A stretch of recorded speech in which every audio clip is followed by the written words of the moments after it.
No vídeo de hoje, duas coisas que a gente não pode normalizar. Pro bem e pro mal, né? Uma coisa boa, uma coisa ruim. A coisa boa, o que fez o Igor Jesus ontem. Não existe. Não existe. O que esse homem jogou ontem não existe na classificação do Botafogo. Negócio histórico, o que fez o atacante do Botafogo ontem com o técnico da seleção brasileira no estádio. E a gente também não pode normalizar o caso Bobadilha. A gente precisa se afastar desse tipo de conduta, desse tipo de comportamento e desse tipo de passação de pano. Like no vídeo, se inscreve, ativa o sininho, vem com a gente rumo a 360 mil inscritos por aqui. Uma boa quarta-feira para todo mundo. A quarta-feira continua com Libertadores da América, com Sul-Americana, com o final da Conference League hoje. Olha que cardápio, hein? E na AG você tem odds turbinadas, pagamento antecipado, oportunidades para se divertir numa plataforma 100% autorizada a operar no Brasil. É para você se divertir, não é para investir nisso aqui. Não, não é isso. Com juízo, com responsabilidade, você que tem 18 anos ou mais, aponta a câmera do celular para o QR Code e vem para a AG. Olha, antes de entrar nos dois assuntos do vídeo, eu tenho um assunto extra aqui. E você já deve ter visto na manchete do vídeo aí, no título do vídeo, que tem aí, pedido de desculpas. E eu preciso fazer uma reparação aqui ao Tomer Savoia. Ontem, no vídeo sobre a convocação do Ancelotti, a apresentação do Ancelotti, que eu inclusive elogiei, achei muito bonita, muito bem feita pela CBF, eu fiz uma crítica. Eu falei, olha, mas tinham 250 jornalistas, nem todo mundo pôde perguntar, e tinha um rapaz do Movimento Verde e Amarelo, que é aquele movimento de torcedores da seleção brasileira, como se fosse uma torcida organizada da seleção brasileira, mas sem algumas práticas abomináveis das torcidas organizadas de clubes que a gente tem aqui. E eu falei, tá tirando espaço de jornalistas credenciados que foram lá, que acompanham a seleção há muito tempo. E quem fez essa pergunta foi o Tomer Savoia, que é jornalista, e eu não sabia. E aí, conversei com o Tomer ontem à tarde, e ele muito simpático, assim, de uma gentileza, de uma elegância. Não, Jorge, você não tinha a obrigação de saber. Claro que eu tinha. Para fazer uma crítica, eu tinha a obrigação de saber. Então, um erro meu. Como eu sempre digo no canal, ninguém acerta o tempo todo, ninguém erra o tempo todo, e isso também vale para mim. O Tomer estava lá credenciado pela Placar, pela Record, ele já tem uma história aí de outros projetos no ramo do jornalismo, ele é jornalista formado e pós-graduado, então ele estava ali nessa condição. Você pode, né, exercer uma carreira e, paralelamente, ser membro de um movimento de torcedores, que é exatamente a situação do Tomer Savoia, que é uma figura, foi desagradável a forma como a gente se aproximou, mas foi muito agradável o papo com ele ontem. Então, Tomer, meu pedido de desculpas a você, você estava ali com todo o direito de fazer a tua pergunta ao Carlo Ancelotti, e foi uma boa pergunta, diga-se de passagem, repercutiu bastante. Então, meu pedido de desculpas ao Tomer. Disso surgiu aí um laço, talvez uma amizade com um cara que foi muito legal comigo, que poderia ter conduzido a coisa de outra forma, mas foi de uma elegância, não caiu em pilha e esclareceu tudo. E eu peço desculpas ao Tomer e sempre farei isso aqui quando errar. Principalmente com caras bons, como é o Tomer Savoia. Tive essa percepção no contato com ele e conversei com pessoas que conhecem o Tomer e que disseram maravilhas sobre ele. Então é isso aí, meu velho. Me desculpa, bola pra frente. Errei no vídeo de ontem. Vamos para hoje. Vamos para Botafogo e Universidade de Chile. Meu Deus do céu, o Botafogo gosta de jogar sempre o game no nível hard. Tá difícil aqui? Dificulta mais um pouquinho. Piora o nível aí do negócio. É assim que o Botafogo vive. E esse Botafogo, ele tá se acostumando não só a vencer, esse núcleo, né? Esse Botafogo que eu falo é esse núcleo aí que foi campeão ano passado. Ele tá se acostumando a vencer mais do que jogos, vencer batalhas. É impossível deixar de lembrar da final da Libertadores do ano passado, quando o Botafogo perde um jogador com 40 segundos e vence o jogo. E vai para o intervalo vencendo por 2-0. Não tem paralelo na história das finais relevantes, finais de grande porte. Você não encontra paralelo àquilo que o Botafogo fez no ano passado. E ontem, o Jair é expulso cedo. Não aos 40 segundos, não tão cedo quanto naquela final da Libertadores da América, mas aos 27. Um pouquinho depois da metade do primeiro tempo. E muitas coisas se repetem do que aconteceu em 30 de novembro de 2024. Os jogadores se reúnem, se agrupam e vão se reposicionando ali em campo. O treinador não mexe, não cai na tentação de tirar um homem de frente e colocar um outro zagueiro, ou se não tiver zagueiro no banco, um volante para fazer a posição de zagueiro. O Renato Paiva não mexeu, assim como o Arthur Jorge não mexeu no ano passado. O time vai para o intervalo vencendo, o time abre o placar depois da expulsão. A expulsão é do 0-0. O time abre o placar com um jogador a menos. O torcedor abraça. Torcedor, ao invés de xingar o Jair, ao invés de... O torcedor vai lá e começa a cantar mais alto. Então você viu a repetição de um filme sofrido, drama, desespero até o final do jogo, mas muito bonito. E de um time, e aí não falo apenas do núcleo, agora eu posso falar do clube como um todo, e isso engloba a torcida, de um time que vai ganhando casca. Você só ganha casca, rodagem, experiência, fazendo aquilo mais vezes, competindo com frequência. É exatamente o processo pelo qual o Botafogo está passando nesse momento. Então esse núcleo está se acostumando a viver experiências como essa. Então quando a gente fala, poxa, olha aí, ó, o Botafogo, quais são as referências que o Botafogo tem da sua própria trajetória na Libertadores? Quando ele passar um momento de aperto, ele vai olhar para trás e ele vai enxergar o quê? Ele já começa a construir isso. Ele vai enxergar o jogo contra o Palmeiras, a pressão e como o Botafogo saiu vivo do Allianz Parque, né? Ele vai enxergar o jogo contra o São Paulo, de uma disputa de pênaltis. Ele vai começar a olhar para aquilo que ele mesmo já fez e falar, opa, a gente pode fazer de novo. Ontem fez de novo. Ontem foi uma atuação daquelas assim para a gente não esquecer. Não só do Igor Jesus, que eu citei no início do vídeo, vou falar dele agora, mas do time como um todo. E eu vou mostrar para vocês as estatísticas de acordo com o Flash Score. Naturalmente, a posse de bola cai muito no segundo tempo. O Botafogo teve 35% de posse de bola no geral. No primeiro tempo ele teve 42% e essa posse de bola vai descendo depois da expulsão. No segundo tempo ele só teve 28%. Claro, a Laú foi para dentro. Teve domínio territorial, tinha superioridade numérica em campo, ganhava duelos de espaço e isso dificultava muito a vida do Botafogo, que precisava esticar a bola, que precisava ser mais rápido, mais reativo, puxar contra-ataques, porque era o que restava a ele depois da expulsão do Jair. Mesmo assim, o Botafogo finalizou 15 vezes no jogo, a maioria no segundo tempo. Veja, com menos posse, mais cansado, o Botafogo finalizou mais no segundo tempo do que no primeiro tempo. Enfim, o Flash Score acompanha a Libertadores, faz o acompanhamento de todos os jogos, placar ao vivo, estatísticas em tempo real. Vai lá, conhece, baixa. É um aplicativo que a galera tá adorando baixar. Eu deixei o link na descrição. Tem também no comentário fixado, deixei hoje, para facilitar também. E na loja de aplicativos você baixa Flash Score. Vai lá na lojinha do Android ou da Apple e baixa agora o app que eu recomendo, que eu uso aqui nas minhas análises. Aqui em cima, agora eu não erro mais o lado. Flash Score. Quando eu digo que foi uma atuação histórica, o Gregory vai para a zaga e faz uma partidaça. O Barbosa, que está num processo de volta de lesão, faz um jogo seguro, muito bom. O Alan entrou bem. O Alex Telles saiu esgotado de tanto que correu. O Vitinho, que a galera pega muito no pé. E com razão, não tô criticando a galera não. Foi bem o Vitinho, uma bela partida do Vitinho. Cuiabana, que eu acho que ontem tecnicamente destoou um pouquinho. O Marlon já vi fazer jogos melhores. O Arthur, muito bem. Assim, tá se ganhando um jogador pro Botafogo, né? O Arthur tá finalmente entendendo o que ele pode fazer, em que ele pode ser útil. O torcedor tá entendendo o papel do Arthur, porque, óbvio, eram inevitáveis as comparações. Saiu o Luiz Henrique. Saiu um cara que foi muito fora da curva no título do Botafogo, nos títulos do Botafogo no ano passado. E o Arthur não é Luiz Henrique e tecnicamente ele é inferior ao Luiz Henrique. Houve uma perda nessa troca.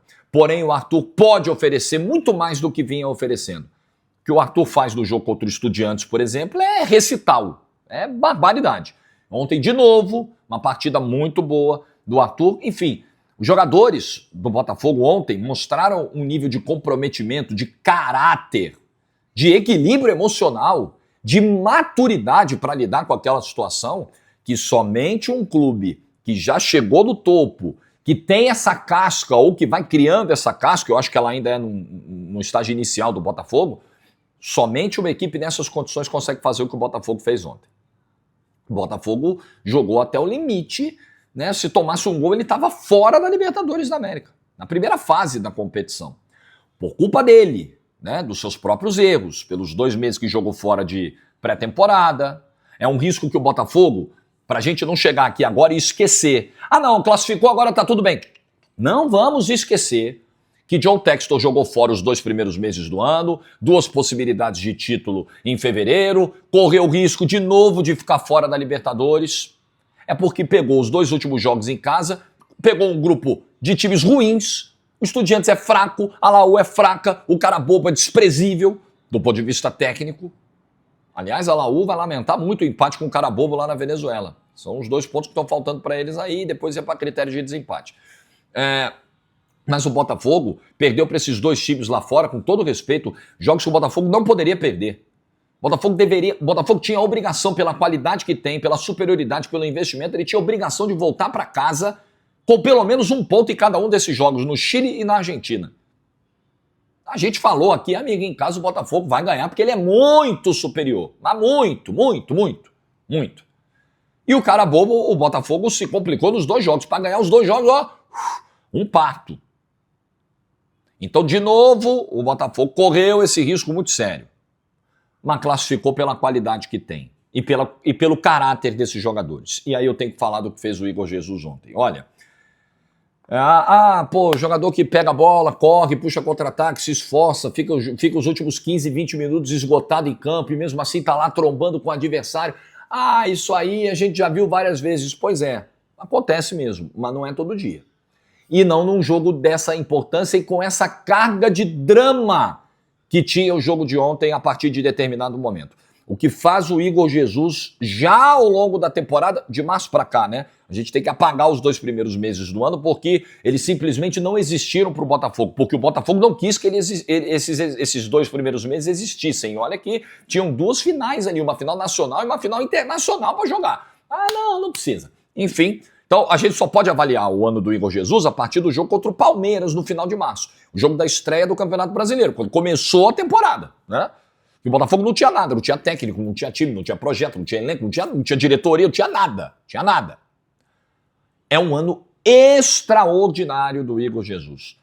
De participação coletiva, de importância para a dinâmica do time, de encaixe para esse ataque, de envolvimento com os demais jogadores em campo, de lucidez, de clareza, de gols também, e gols decisivos, como o de ontem. É um senhor ano.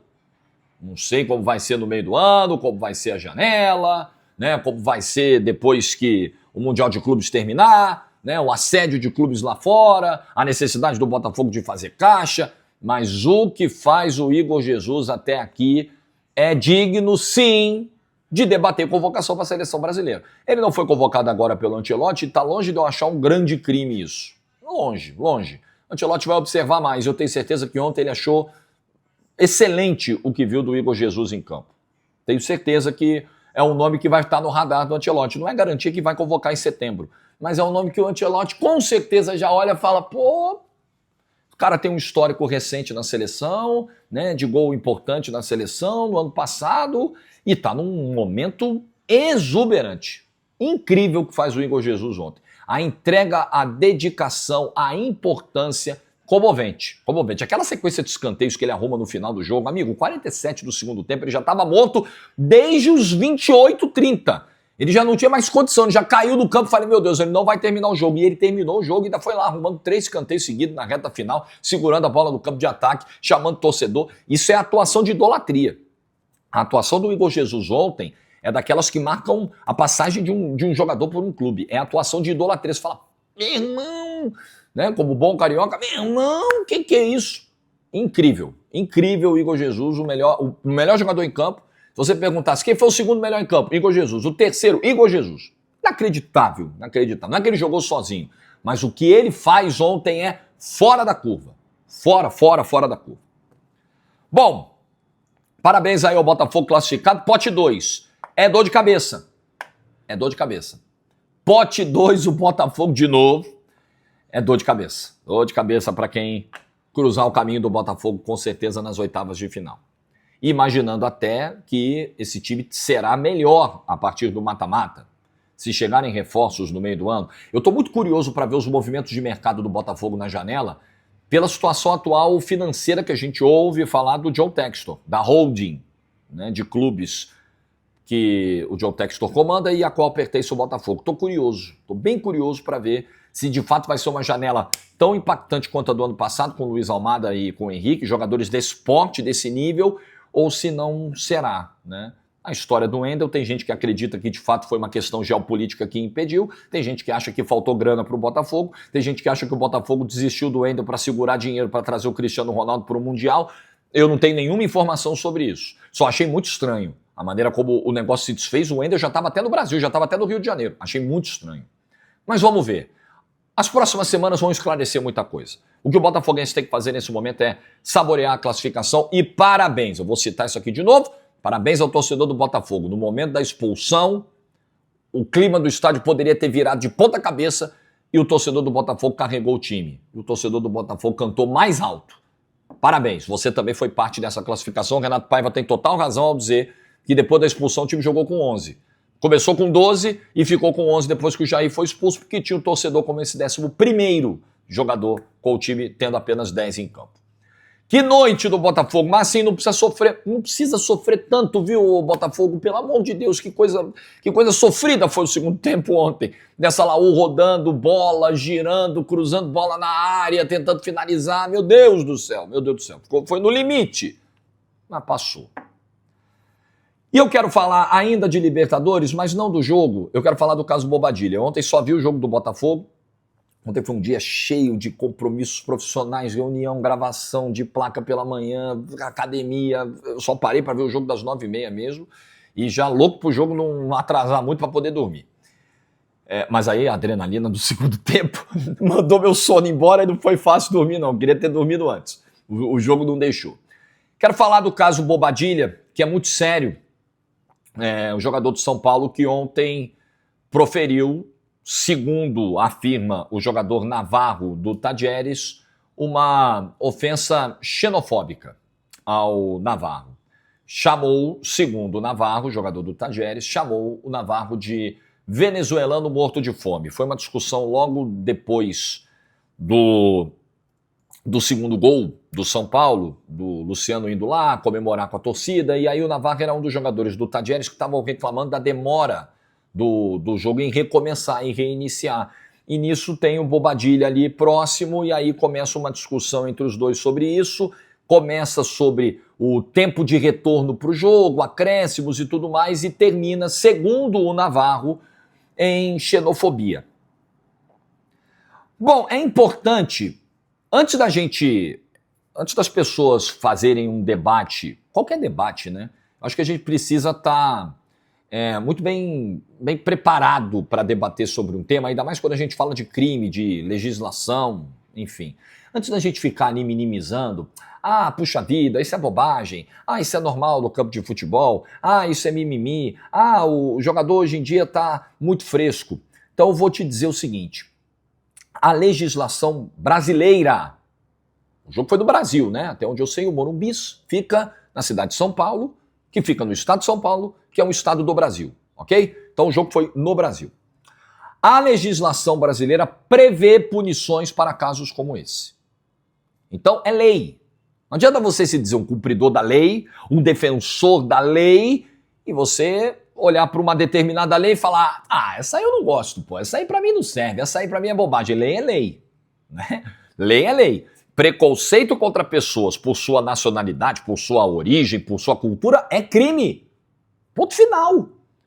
A lei do racismo, que é a lei 7.716/1989, ela engloba casos de xenofobia. Então, nos artigos da lei do racismo, você encontra artigos que proíbem a discriminação, a segregação a pessoas com base em sua nacionalidade. Tá na lei. Tá na lei. Então, o que você vai fazer? Né? É um entendimento do Supremo Tribunal Federal. Tá na lei. O STJ já tinha dado decisão nesse sentido, o Supremo Tribunal Federal alinhando. Tá na lei. E você tem o Código Penal também, que aí você pode colocar em caso de... Você pode pegar o episódio de ontem e enquadrar como um caso de injúria, difamação, enfim. E aí você tem multas que podem gerar até prisão. Punições que podem ser multa de grana e punição de prisão. É o que está previsto na lei. Então é lei, gente. É lei. É lei. Não tem o que discutir. O Navarro levou o caso à frente, o Bobadilha já tinha ido embora quando a polícia foi lá no vestiário de São Paulo. Fizeram questão de tirar o Bobadilha rapidamente do campo, quando o juiz apitou no final do jogo. Levar rapidamente para o vestiário. O Navarro estava visivelmente abalado, o jogo ficou uns 10 minutos parado, ele queria sair de campo. Quando ele deu entrevista para a TV, ainda com a cabeça quente, no final do jogo, ele disse que só queria ir embora para casa. Eu não vou falar sobre o episódio, a única coisa que eu quero fazer é ir embora para casa, eu já estou chateado, quero ir embora, enfim. E eu estou muito curioso para ver os desdobramentos do caso. Estou realmente muito curioso para ver. Eu estou gravando o vídeo às 8h40 da manhã, então até o momento, eu vou entrar de novo aqui no perfil do São Paulo. Até o momento que eu gravo esse vídeo, não vi um pronunciamento, um posicionamento do São Paulo a respeito. Pode ser que no momento em que você esteja vendo o vídeo, o São Paulo já tenha se posicionado. De qualquer forma, é importante lembrar vocês o seguinte: já temos um histórico de punição de xenofobia da Conmebol, recente.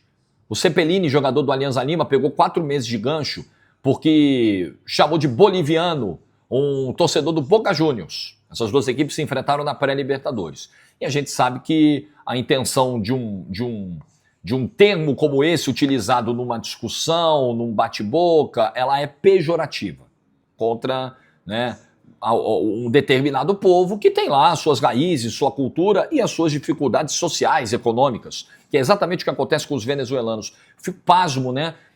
Aí vamos entrar nesse debate sobre o que pode ser falado dentro de campo. Ah, Jorge, dentro de campo é provocação. Eu acho que para tudo na vida existe um limite. Para qualquer coisa. Se a gente perder a noção de limites para as coisas, a gente vai achar que, vale qualquer coisa no mundo. Tudo vale, tudo está liberado e não pode ser assim. Nós estamos falando de um povo que, de fato, tem dificuldades para se alimentar. De um povo que vive hoje sob uma ditadura implacável. O seu Maduro tá com a pança cada vez maior, né? Esse come muito bem. Esse vai em restaurante fora da Venezuela e come carne de 10 mil dólares. Esse aí tá bem demais. Cada vez maior, hein, seu Maduro? A pança tá linda. E o povo passando dificuldade, contando migalha para comer. Então o Bobadilha sabia exatamente o que ele estava falando, partindo do princípio que é verdadeira a afirmação do Navarro, e o Bobadilha até o momento não negou. Não, eu não disse isso, não, isso é uma mentira. Até o momento, nenhuma negativa do Bobadilha. E o jogador, as lágrimas em campo. Fica muito difícil acreditar que seja um teatro. Se fosse um teatro do Navarro, amigo, ele tinha que estar concorrendo ao Oscar. Então beleza, vamos lá dar o Oscar. Não estou defendendo punição antes da comprovação, sem direito de defesa. Não estou dizendo isso. Mas convenhamos que nós estamos diante de um caso onde muito provavelmente isso foi dito sim ao Navarro. E aí o Bobadilha sabia exatamente o que ele estava falando, porque ele sabe que o povo venezuelano passa dificuldades por ter uma ditadura comandando o país e uma ditadura que concentra poder e riqueza nas mãos de quem está perto dela. Bobadilha sabia o que ele estava falando, sabia que aquilo era uma dor do Navarro, partindo do princípio que o Navarro está falando a verdade. Repito. E eu acredito. Se você me perguntar, Jorge, você acredita nisso? Que isso aconteceu? Eu acredito. Pela reação do Navarro, pela reação das pessoas que estão em torno, tem uma conversa que dá para ser captada no final do jogo, dos jogadores do Tajeres com o árbitro. Eles dizem o seguinte, não pode, você não pode continuar o jogo assim, não pode terminar o jogo assim como se nada tivesse acontecido. Então dava para ver que era algo muito sério. Sendo comprovado, o Bobadilha não pode passar impune. Não só por parte da Conmebol, não é só cobrar da Conmebol, é cobrar do São Paulo um posicionamento firme. Firme. Tem venezuelano no elenco do São Paulo, o Ferrarese joga lá, você imagina como é que fica o clima? Você acha que o Ferrarese sentiu sabendo dessa história? Você acha que o Ferrarese também não sabe exatamente, não tem familiares, amigos, pessoas que ele conhece sofrendo as dificuldades impostas pela ditadura venezuelana? E aí como é que fica? Então São Paulo também vai precisar em algum momento se posicionar. Quanto mais demora, pior fica. Claro que também você não pode, antes de reunir alguns elementos, emitir uma opinião, né? Mas é importante esse posicionamento. É importante a gente ter consciência do seguinte: certas práticas, se a gente ficar nessa de, não, gente, sempre foi assim, então tá, a Libertadores da América, vamos pegar essa mesma competição como exemplo, ela já teve jogador em campo com pedra na mão. O Zico conta essa história, jogou a final lá com o Cobreloa, lá, os caras com pedra, jogador ia com pedra na mão. Uma pedra, imagina, um pedregulho. Você vai, não, mas sempre foi assim, então nós vamos permitir isso em 2025? Claro que não, o mundo mudou. Em alguns casos para pior, em alguns casos para melhor, mas o mundo é diferente. Então o que você admitia que fosse falado dentro de campo, hoje não se admite mais. Existe um limite. Pô, jogou onde? Jogou bola com quem? Ganhou o quê? Provocação de jogo. Ok, normal. Pô, eu tenho lá, aí mostra a tatuagem com o troféu que ganhou, eu tenho 5 Champions, faz a continha 1, 2, 3, 4, 5. É provocação esportiva. Provocação de jogo. Agora, quando envolve caráter racial, caráter xenofóbico, aí não. Aí é outra parada. O mundo de hoje não tolera mais esse tipo de coisa. Simples assim. E aí, ou você se enquadra nisso, ou você entende a nova realidade, a nova dinâmica do mundo, ou você vai ficar isolado na sua bolha de intolerância. Aí você faz uma escolha. É importante que a sociedade separe esses grupos de pessoas. As pessoas que conseguem conviver com as demais e respeitam as histórias, as origens, a cultura dos demais, e aquelas que não estão prontas para isso e que, ok, vão ficar no seu devido cantinho. Simples assim, é como eu vejo. Mas sem jamais deixar de oferecer o direito de defesa, o devido processo legal.